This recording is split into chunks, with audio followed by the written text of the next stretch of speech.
Monday night Wars के समय पे WWE और WCW दोनों के पास ही बहुत बड़े सुपरस्टार्स थे, लेकिन अगर रेसलिंग बिजनेस को अलग लेवल तक लेकर जाना था तो यहाँ पे चाहिए था कि इस बिजनेस के बाहर से भी कुछ ऐसे सेलिब्रिटीज अंदर आए जिसकी वजह से मेन स्ट्रीम अटेंशन मिलेगी प्रोफेशनल रेसलिंग को।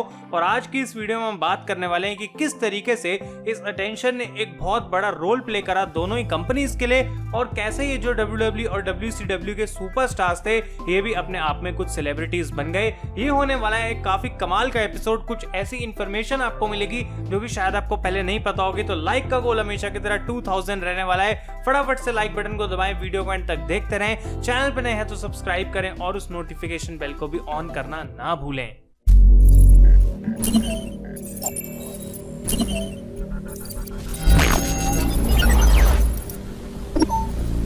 तो गाइज, मैं हूं आयुष और आप देख रहे हैं wrestle India and welcome back to Monday night wars. और ये है एपिसोड नंबर 15 जिसका नाम है the war goes mainstream.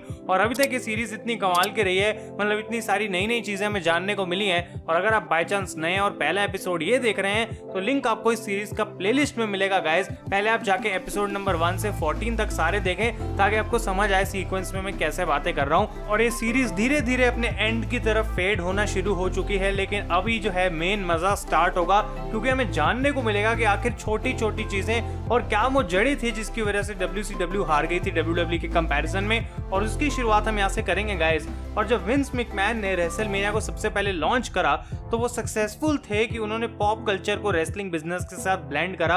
और रेसलमेनिया इसी वजह से गाइस एक बहुत बड़ा सक्सेस बन रहा था, क्योंकि उनको काफी अटेंशन मिल रही थी। रेसलमेनिया 3 की अगर मैं बात करूं फ्रॉम द पोंटियाक सिल्वर डोम, तो उसके अंदर 93,173 लोग आए थे देखने के लिए, जो कि उस समय पे वर्ल्ड रिकॉर्ड था। और ये सिर्फ WWE के फैंस की वजह से नहीं, बल्कि जो सेलिब्रिटी शो के अंदर आ रहे थे उसकी वजह से भी थोड़ी बहुत फायदा हो रहा था। और विंस मैकमैन यहाँ पे कहते हैं कि पॉप कल्चर की काफी जरूरत थी उस समय रेसलिंग को, तो ये एक अच्छी डील थी उनके लिए सेलिब्रिटीज को मेनिया के अंदर लाना। और इसी के साथ साथ जब 1993 में मंडे नाइट रॉ का लॉन्च हुआ तो WWE का बिजनेस और ऊपर जाने लग गया। और दूसरी तरफ ने टेड टर्नर ने अपनी WCW नाम की कंपनी को लॉन्च कर दिया था। और डस्टी रोड्स यहाँ पे कहते हैं कि टेड टर्नर अपनी पूरी यूनाइटेड स्टेट्स में सबसे सक्सेसफुल टीवी स्टेशन रन करते थे जिसका नाम था टर्नर ब्रॉडकास्ट। और वो यही सेम चीज अपनी रेसलिंग कंपनी के साथ भी करना चाहते थे। वो नंबर 1 इसके अंदर बनना चाहते थे, और ऑब्वियसली ये करने के लिए उनके पास पैसे थे। और सबसे पहले उन्होंने जाके साइन करा हल्क होगन को। और क्योंकि उस समय हल्क होगन रेसलिंग का सबसे बड़ा नाम था, इसकी वजह से उनको मेन स्ट्रीम अटेंशन तो मिलनी ही थी। और bash at the beach 1994 pay per view में हमें देखने को मिलता है कि किस तरीके से WCW शकील ओनील को लेकर आ गई थी।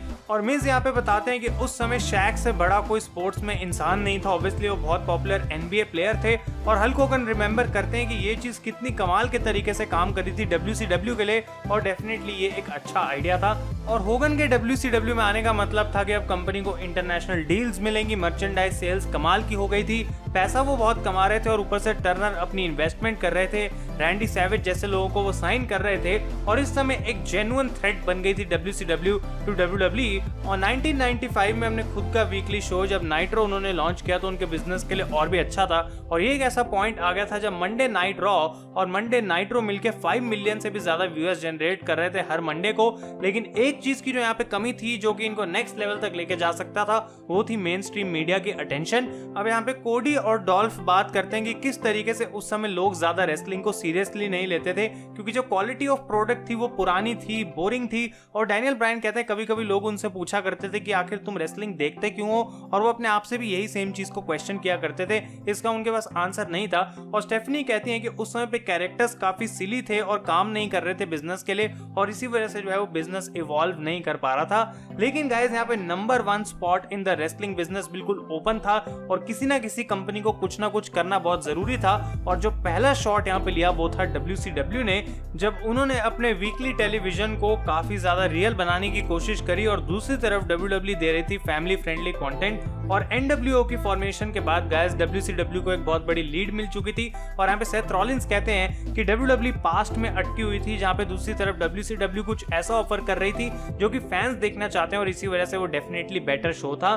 लेकिन विंस मैकमैन एक ऐसे इंसान है जिनको हमेशा से ही फैमिली फ्रेंडली कंटेंट बनाना ज्यादा पसंद रहा है, लेकिन इस वॉर की डिफीट के प्रेशर की वजह से जो है उनको भी फोर्स होना पड़ गया कुछ चेंज करने के लिए। और वो यहाँ पे कहते हैं कि हमेशा से उनका गोल था नए स्टार्स को बिल्ड करना और उनको वो प्लेटफॉर्म देना जहाँ पे वो सक्सीड कर सकें। तो गाइस WWE भी थोड़ा बहुत चेंज यहाँ पे करना शुरू कर रही थी और वो कुछ ऐसे टैलेंट को अपनी कंपनी में लेके आने लग गए थे जो कि रेसलिंग से नहीं जुड़े, किसी और स्पोर्ट्स या फिर किसी और इंडस्ट्री से जुड़े हुए हैं। जैसे कि मार्क हेनरी को वो लेके आए फ्रॉम पावर लिफ्टिंग और दूसरी तरफ वो केन शैमरॉक को लेके आए UFC से। तो मार्क हेनरी यहाँ पे बताते हैं अपना फनी सीन काफी कि उनको एक फोन आता है और विंस बोल रहे हैं कि मैं तुम्हें एक कॉन्ट्रैक्ट ऑफर दे रहा हूँ अपनी कंपनी में काम करने का। और मार्क हेनरी को लगा कोई प्रैंक कॉल कर रहा है, उन्होंने फोन काट दिया बिना कुछ सोचे समझे। और उसके बाद उनके मैनेजर का फोन आया कि भाई एक्चुअली में विंस मैकमैन ने तुम्हें कॉल किया था। तो मार्क हेनरी ने उनको वापस जो है यहाँ पे कॉल करा और इस तरीके से उनका जो डेब्यू हमें देखने को मिलता है WWE के अंदर। उनका पहला मैच था against Jerry the king Lawler और लॉलर यहाँ पे बेसिकली याद करते हैं कि किस तरीके से हेनरी इतने स्ट्रांग थे कि जरा सा उन्होंने हाथ लगाया था लॉलर को, वो रिंग के बाहर जाके बुरे तरीके से गिर गए थे। तो ये चीज थी। और दूसरी तरफ थे Ken Shamrock from UFC guys, और ये लोग ऐसे थे कि सिर्फ सेलिब्रिटीज नहीं थे ये, लेकिन ये एक्चुअली में काफी लिजिट लगते थे, असली लगते थे जब वे रिंग के अंदर आके लड़ते थे। तो WWE को इस चीज से फायदा हो रहा था और वो चाह रहे थे कि इस टाइप के लोग वो और लेके आए ताकि कंपनी का ओवरऑल प्रॉफिट हो सके। तो 1997 तक WCW लगातार 1 साल तक रॉ से रेटिंग्स में जीत रही थी, लेकिन उनको भी मेन स्ट्रीम अटेंशन चाहिए थी। तो कुछ स्टार्स को वो अपने शो पर लेकर आए, जिनमें से सबसे पहले थे डेनिस रॉडमैन, एक बहुत ही ज्यादा पॉपुलर NBA प्लेयर, और ये आए थे यहाँ पे नाइट्रो के ऊपर हल्क होगन के साथ पार्टनर करने के लिए। और डैनियल ब्रायन यहाँ पे बताते हैं कि किस तरीके से उस समय पे रॉडमैन डेट कर रहे थे मडोना को। उनके जो बाल हैं पूरे वो रेनबो कलर में डाई हैं, उन्होंने पियर्सिंग करा रखी हैं और वो बिल्कुल एक वाइल्ड नेचर के पॉपुलर स्टार थे बिल्कुल। और डेनिस खुद यहाँ पे कहते हैं कि उनकी ये जो नेचर थी उसकी वजह से उनको रेसलिंग में फिट होने में काफी इजी हुआ था। और क्योंकि ये एक कंट्रोवर्शियल फिगर भी थे, काफी इनकी ऑफ पिच सीन सिनेरियो भी चल रहे थे, तो ये अटेंशन भी लेके आए अपने साथ। और WCW ने इनको गाइस सिर्फ as a personality on screen use नहीं करा, बल्कि बैश एट द बीच 1997 में एक्चुअली रिंग के अंदर कम्पीट कर रहे थे और ये एक बहुत ही ज्यादा बड़ी डील थी।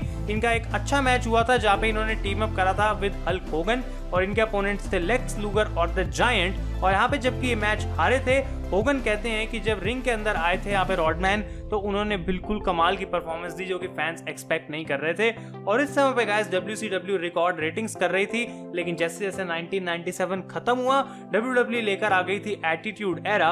और मार्क हेनरी जो कि पावर लिफ्टिंग बैकग्राउंड से आए थे, अब वो नेशन ऑफ डोमिनेशन में आ चुके थे। केन शैमरॉक UFC से आए थे, वो फाइट कर रहे थे शॉन माइकल्स के against for the WWE championship. और ये लोग सिर्फ अब एथलीट्स या फिर सेलिब्रिटीज नहीं थे, ये अब WWE के रेसलर्स बन रहे थे। और गाइस ये इस चीज की वजह से भी अच्छा चल रहा था क्योंकि बिलीवेबल लगता था कि ये बंदे रिंग के अंदर लड़ सकते हैं, क्योंकि एक्चुअली में इनका टैलेंट भी अच्छा था। और इसी के साथ साथ WWE ने कोशिश करी कि वो अपने सुपरस्टार्स के रियल लाइफ बैकग्राउंड्स को स्टोरी लाइन में लेके आए और बताएं कि किस तरीके से उनका कैरेक्टर प्रोग्रेस कर रहा है। और इस चीज ने एटीट्यूड एरा को गाइस इतना पॉपुलर बनाया था क्योंकि ये जो रियलिटी वाली फीलिंग हमको स्टोरी लाइन्स के अंदर देखने को मिली थी, ये WWE ने काफी अच्छी तरीके से एग्जीक्यूट करी थी। लेकिन इन सारी चीजों के बावजूद WCW तब भी रेटिंग में गाइस जीत रही थी। और क्रिस जेरिको यहाँ पे कहते हैं कि जबकि नाइट्रो हर हफ्ते जीत रही थी और लोग उस शो को देखना बंद नहीं कर रहे थे, लेकिन दूसरी तरफ रॉ जो है वो काफी कमाल का कंटेंट प्रोड्यूस कर रही थी।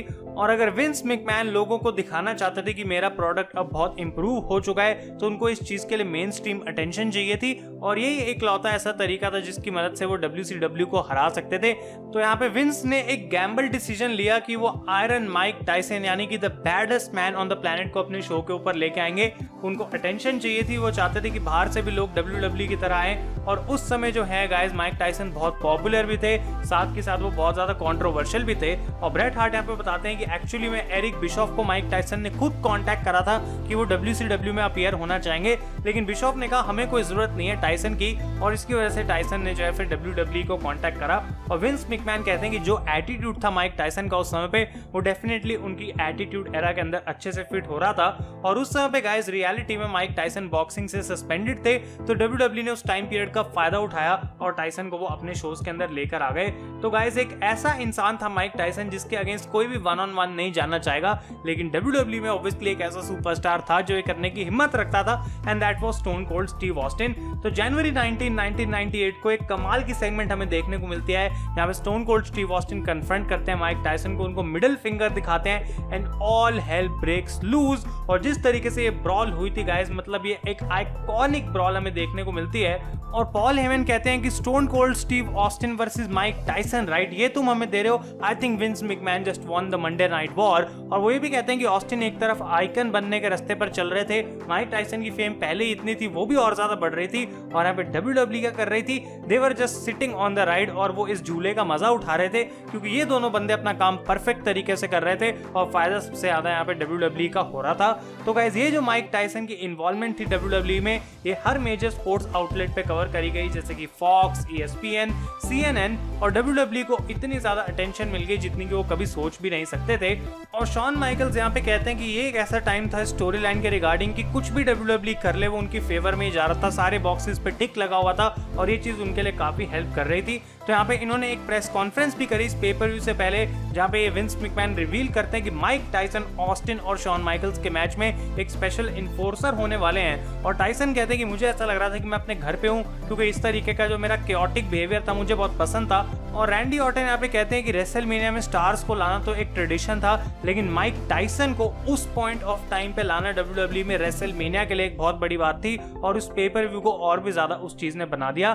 तो माइक टायसन ने गाइस रेसलमेनिया में पिन काउंट करा था फाइनली, जहां पे स्टोन कोल्ड स्टीव ऑस्टिन ने स्टनर मार के डिफीट कर दिया था शॉन माइकल्स को, और वो बन गए थे नए WWF चैंपियन। और इतना ही नहीं, हमें मैच के बाद ये भी देखने को मिलता है कि शॉन माइकल्स बहस कर रहे होते हैं टायसन से, और वो शॉन को यहाँ पे नॉकआउट कर देते हैं। तो ये अपने आप में एक बहुत बड़ी मोमेंट थी, और जॉन सीना कहते हैं कि ये एक टर्निंग पॉइंट था WWE की डायरेक्शन में मंडे नाइट वॉर के अंदर, क्योंकि ना ही सिर्फ टायसन यहाँ पे आके हाथ हिला रहे हैं कि हाय हेलो मैं सेलिब्रिटी हूँ, लेकिन एक्चुअली में वो इस पूरी चीज की फील ले रहे थे, इस पूरी स्टोरी लाइन का पार्ट थे, और एट द एंड उन्होंने एक WWE सुपरस्टार को नॉकआउट भी कर दिया। तो रेसलमेनिया 14 इन सारी चीजों की वजह से एक अनफॉरगेटेबल पेपर व्यू बन गया था। और केविन नैश कहते हैं कि वो WCW के लॉकर रूम में बैठ के इस पेपर व्यू को देख रहे हैं, और उनको पता था कि कितनी बड़ी मुसीबत में हमारी कंपनी है।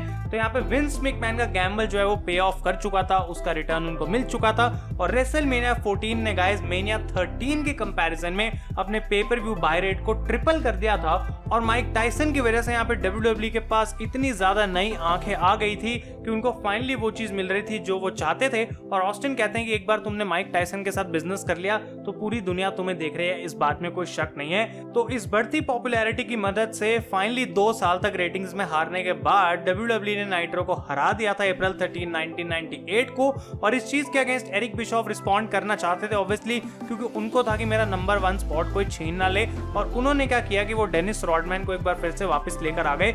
और इस समय गाइस क्योंकि NBA के फाइनल्स का टाइम चल रहा था, तो डेनिस रॉडमैन पहले ही बहुत ज्यादा अटेंशन गैदर कर रहे थे, क्योंकि वो शिकागो बुल्स के one of the best players थे।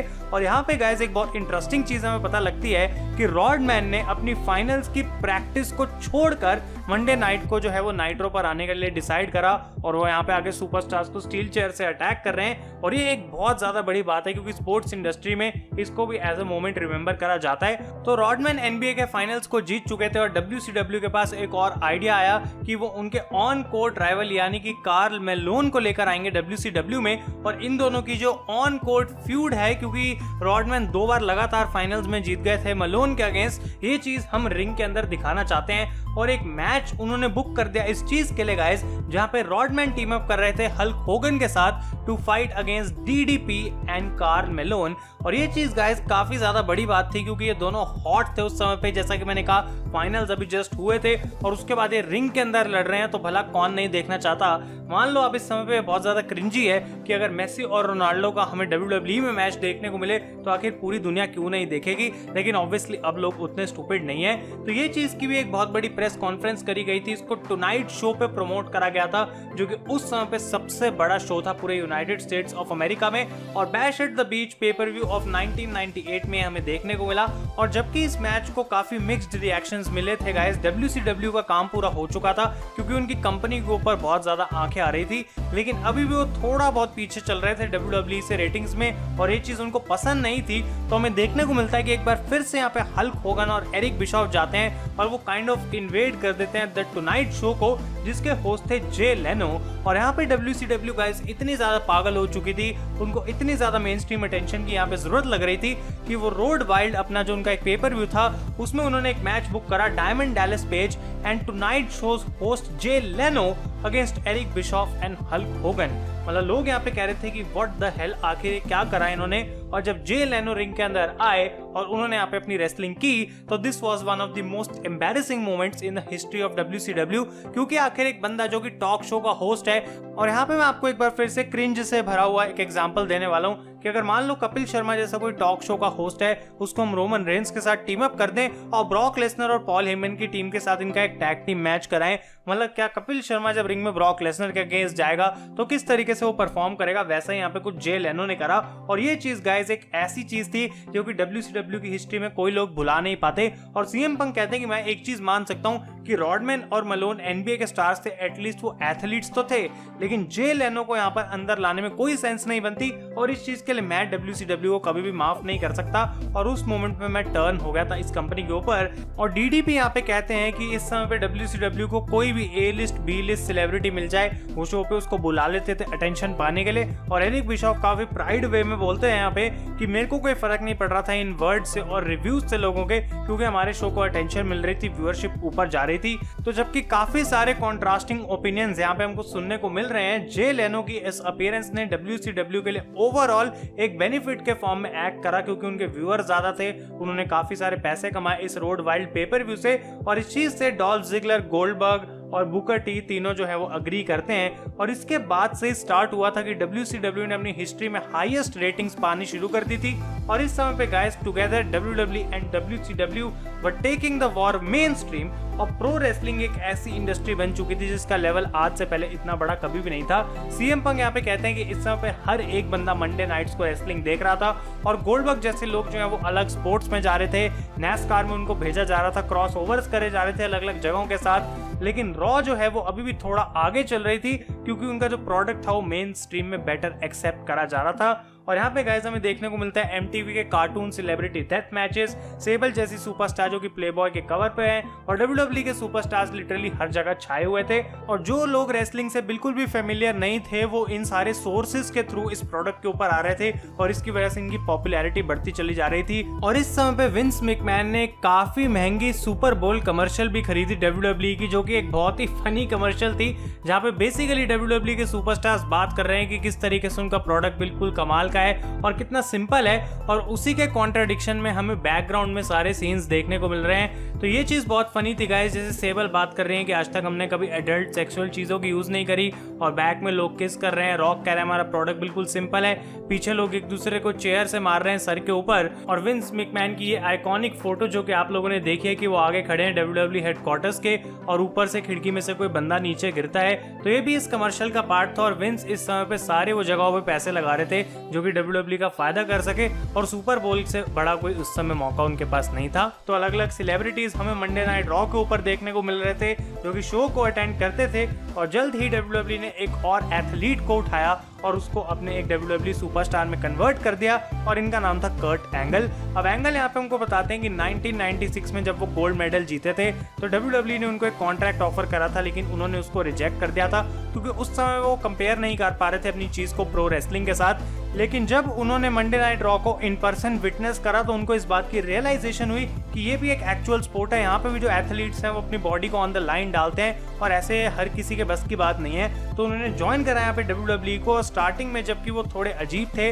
लेकिन धीरे धीरे guys he became one of the most entertaining acts on WWE television, और इसकी वजह से कर्ट एंगल जो है आज इतने फेमस लेजेंड बन चुके हैं। तो WWE ऐसे ही ग्रो होती चली जा रही थी। रॉक जैसे सुपरस्टार्स जो है वो सैटरडे नाइट लाइव जैसे कमाल के शोज पर आ रहे थे, मिक फोली अलग अलग प्रोडक्ट्स की एड कर रहे थे, और उन्होंने अपनी खुद की एक बुक भी लिखी। और यहाँ पे हमको बताते हैं कि 50 दिन के अंदर उन्होंने 2 लाख वर्ड की अपनी ये बुक लिखी जिसका नाम है हैव अ नाइस डे, और ये न्यूयॉर्क टाइम्स की बेस्ट सेलर बुक बन गई। और डेफिनेटली गाइस उनके लिए बहुत बड़ी अचीवमेंट थी।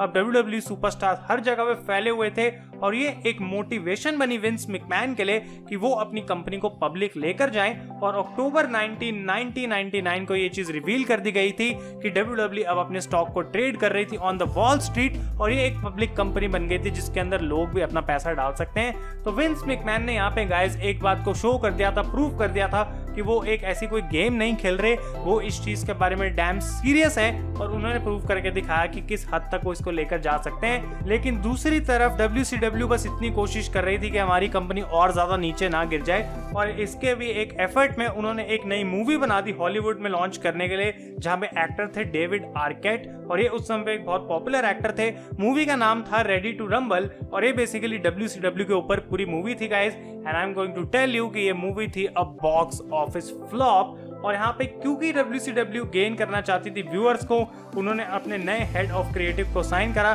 जो कि फॉर्मर WWE के राइटर थे विंस रूसो।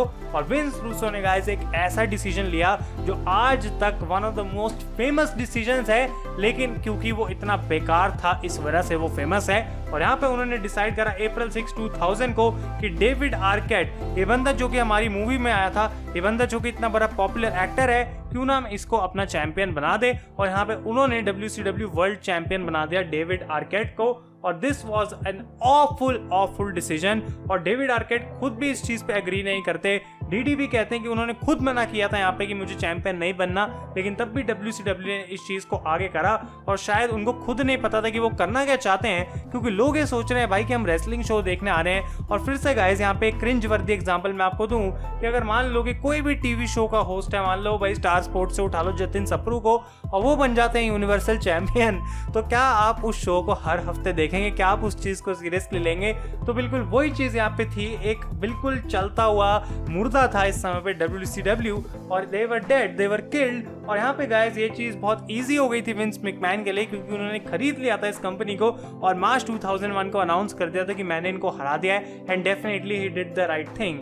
तो हम एवोल्यूशन की बात कर रहे हैं रेसलिंग की गाइस, तो विंस मैकमैन यहाँ पे कहते हैं कि हमेशा से उनका यही फोकस था कि मुझे एक ऐसा प्रोडक्ट देना है अपने फैंस को जिससे कि वो रिलेट कर पाए, जो कि वो देखना चाहते हैं वही मैं उनको प्रेजेंट करूं। और ये जो मेन स्ट्रीम अटेंशन की हम बात कर रहे हैं इस पूरी वीडियो के अंदर, आखिर अब आप समझ गए होंगे कि कितना ज्यादा जो है वो प्रोफेशनल रेसलिंग का बिजनेस आगे बढ़ गया। और अब जो है आज की डेट में गाइस हर जगह WWE की बात करी जाती है। एक समय ऐसा था जब एक छोटे से बबल के अंदर अपना बिजनेस चलता था और बाहर किसी को मतलब नहीं था, लोग इसको सीरियसली नहीं लेते थे। लेकिन आज की डेट में अगर रेसलिंग बिजनेस में कोई बड़ी बात होती है तो लिटरली हर एक बड़ी न्यूज आउटलेट उस चीज को शेयर करती है। और ये इसीलिए पॉसिबल हो पाया है क्योंकि इतने साल पहले दोनों कंपनीज अपने शो में इन सेलिब्रिटीज को लेकर आई, जिसकी वजह से इनको अटेंशन मिली और बिजनेस ग्रो हुआ, और शायद उसका इफेक्ट जो है वो आज तक है और हमेशा रहेगा। And this was very good thing for pro wrestling. तो आज की वीडियो डिफरेंट थी, कोई ऐसी स्टोरी लाइन के बारे में हमें जानने को नहीं मिला, लेकिन डेफिनेटली एक आउटसाइड चीज के बारे में जानने को मिला और किस तरीके से उसका इंपैक्ट रहा on the Monday night war. अगर आपको वीडियो पसंद आई है लाइक करें। अब जैसा कि मैंने कहा हम फेड करते जा रहे हैं एंड की तरफ इस सीरीज के, लेकिन आखिरी के कुछ एपिसोड ऐसे ही बहुत ज्यादा एक्साइटिंग होने वाले हैं और आपको कुछ out of the box details जानने को मिलेंगी। तो अगर आपको वीडियो पसंद आई लाइक करें। Thank you so much for watching. मैं हूं आयुष और आप देख रहे हैं रेसल इंडिया।